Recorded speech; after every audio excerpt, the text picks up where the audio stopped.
putting the Cowboys in position for one of Dak Prescott's 2 TD passes to Dalton Schultz and Ezekiel Elliott's TD run in a 28-20 victory over the New York Giants on Thanksgiving Day. Despite the win, penalties continue to be an issue for Dallas. Here's Mike McCarthy and Dak.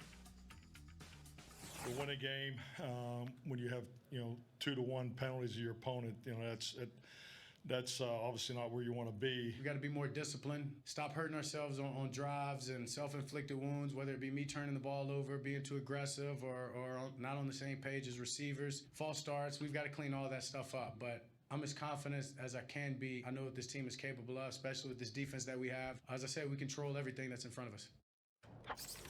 All right, Sam Acho, when we're talking title hopes, who is the most important player, critical player on the Cowboys not named Dak Prescott? I think it's got to be Micah Parsons. And part of the reason why is that his ability to not only change games, but to wreck games. 12 sacks on the season, 6 games, double-digit sacks. If you're playing against a team that's passing the ball, you might say, man, Trayvon Diggs, need him to cover somebody.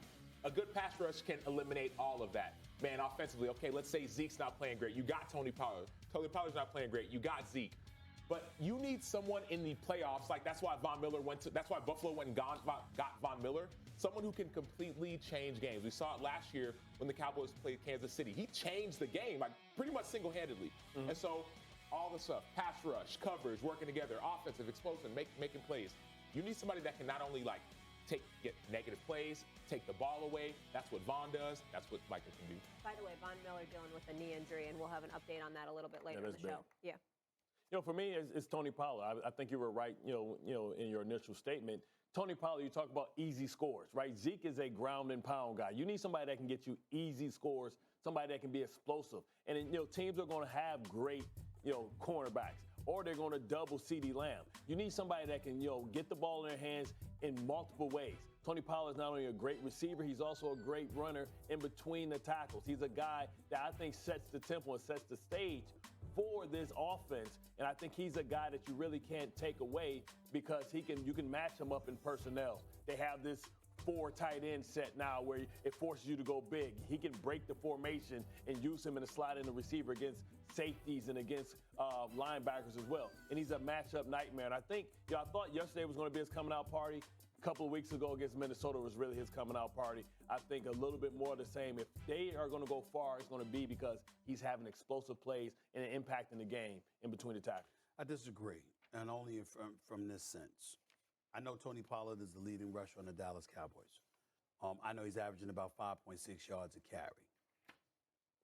Ezekiel Elliott is a key for me.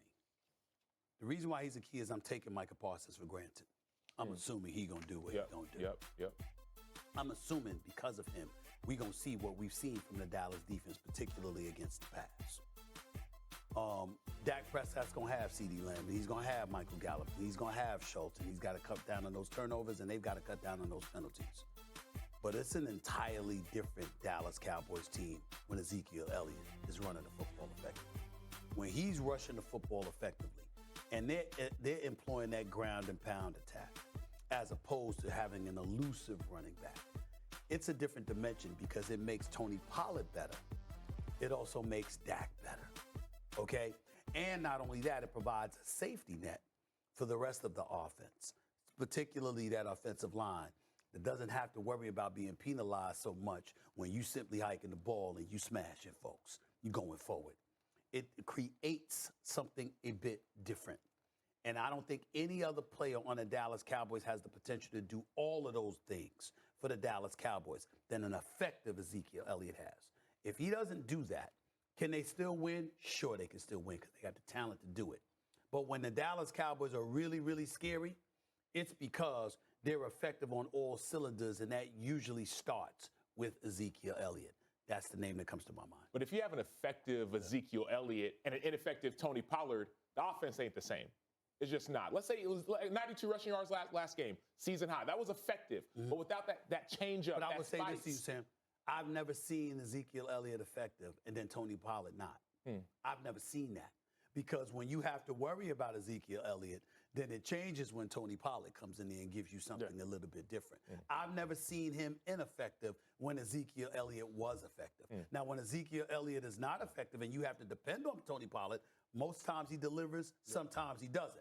but he's never failed to deliver when Ezekiel Elliott is delivering. If Ezekiel Elliott can run the football effectively for you and open things up and softens a defense and contributes to softening a defense, then Pollard takes advantage of that. No, I'll back you up with the fact that I think that Ezekiel Elliott is the heart and soul of this team, right? We understand that, he's starting to get a little slippage. He's not the feature back.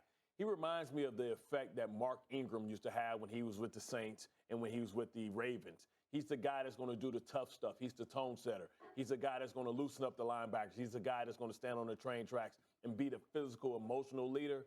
But at the end of the day, I think that Tony Pollard gives him a better chance, if he plays well, to be effective, to get some upsets. Because I still don't know if I'm convinced with this Dallas Cowboy team as far as a true Super Bowl contender. I think they are a team that can maybe win one or two games. I don't think they're a team that can win a Super Bowl. How come? But that's why for me, that's why you need that game changer. Like, effective offense and effective and splash. And, you got, the one guy's running it downhill, other guy's trying to get it outside. That's helpful and effective, but you need something or someone that can completely change.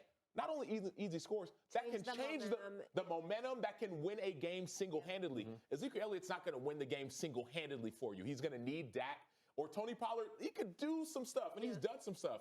But when you have a game changer, a game wrecker, a dude, when you're playing whoever, like, let's go to Super Bowl, and you're playing a team like the Chiefs, you got to get after that quarterback.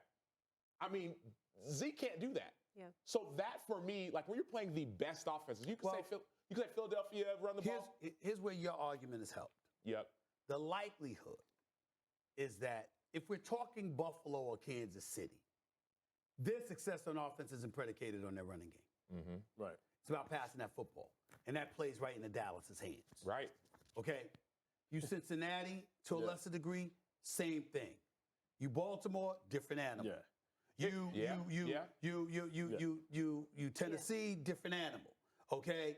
But Miami, even though this don't, now Miami's where it changes. Because even though their success is predicated on passing, not running, you just talking about a 5-yard pass to Tyreek Hill or Jalen Waddle. Yeah. And them brothers can take it to the house. Can we transition this, though, and get back to your point that you don't think they're a real contender? Tell me why. One, we've been hearing them say, I feel like it's Groundhog's Day when I'm talking about the penalties and the turnovers by Dak Prescott. Yeah. Two, every time I see the Cowboys have a successful game, it's because it's in perfect environments. I don't know if they can go out. Listen, because I think that Philadelphia wins the division, they're going to have to show me that they can get tough and gritty outside in the real elements. Outside where the throwing conditions aren't great, outside where the surface isn't great. I don't know if I don't know if they're tough enough, man. My problem with what you're saying is that the only team that poses that threat for Dallas is Philly. San Francisco. San Francisco. It's not, those elements aren't that terrible. Who beat them last year? No, I'm talking about the elements. I'm only talking about the elements. Well, I'm talking about that. I expect San Francisco or Philly to beat Dallas. I'm just talking about the elements. I'm talking about that grass field, right? We haven't seen them take this show on the road outside.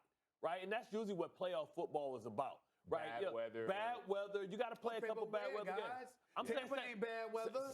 San Francisco ain't bad weather. It's natural grass, which slows the teams down. Right, it's not a faster surface for CeeDee Lamb and Tony Pollard to kind of run crazy and use all that speed that they have. But also, like, San Francisco will be super windy. Right, so then now can you tough up? I want to know, can they win a phone booth? I will confess. Can they win a phone booth game? I will confess. I am no fan of Bay Area weather. Yep.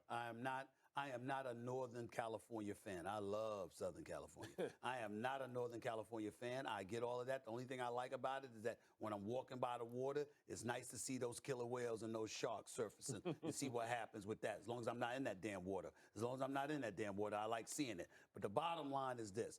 You got a point with the wind and stuff like that. I just think that when we talk about inclement weather, I remember when I had to cover Tampa when they went to the Super Bowl. They beat Eagles in the NFC Championship game. I was at that game. I looked 300 pounds because of the amount of clothes I had on. Yeah. It was freezing. I was shocked that Tampa won that game just because of how inclement the weather was. They had struggled there for years going up there. But the weather was bad. See what I'm saying? Dallas doesn't have to worry about anything like that come January in the postseason in the NFC. They don't have to worry about it. We got to roll real quick. You sold on Dallas? I'm not sold on Dallas. Okay. Not even for the weather piece, but this consistency piece. Yeah. With the penalties still not cleaned up.